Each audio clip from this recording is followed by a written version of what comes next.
வணக்கம். ஸ்வாயனமா. தன்னுடைய மற்ற தோற்றங்களையும் சேர்த்து, அதாவது 9 தோற்றங்களையும் சேர்த்து காட்சி கொடுக்கக்கூடிய இடம் அஹோபிலம். அங்கு உக்கிர ரூபத்தில் இருக்கின்றார் எம்பெருமான் நரசிம்மர். நாம இருந்து அவரை போய் தரிசனம் பண்ணணும். அடுத்தவர்களுடைய தூண்டுதலின் பேரில் சென்று நாம் தரிசனம் செய்யக்கூடாது.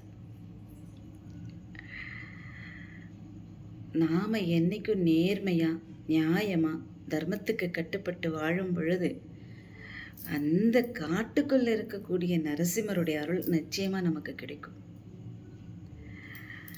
சனி பகவானுடைய தாக்கம் பாதிப்பு இருக்கும் பொழுது நரசிம்மரை இருகரம் கூப்பி கையெடுத்து கும்பிட்டு அவருக்கு ஒரு துளசி மாலை சாத்தி பன்னீர் புஷ்ப ரோஜாப்பூ அதை வாங்கி நீங்கள் அவருக்கு சாற்றுவதற்கு கொடுத்து விட்டு அந்த சுவாமிகிட்ட வைத்த அந்த பன்னீர் புஷ்பத்தையும் சிறிது துளசியையும் முடிந்தால் சுவாமிக்கு சாத்திய துளசி மாலையையும் வாங்கி வந்து உங்கள் வீட்டு பூஜை அறையில் வைத்து பாருங்களேன், எப்படி ஒரு மாற்றம் நடக்கின்றது என்று.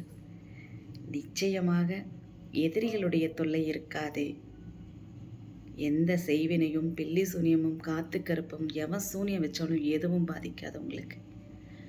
நரசிம்மரை கும்பிட்டால் போதும், நாளையே நம்முடன் இருந்து கொண்டு அருள் புரிவார்.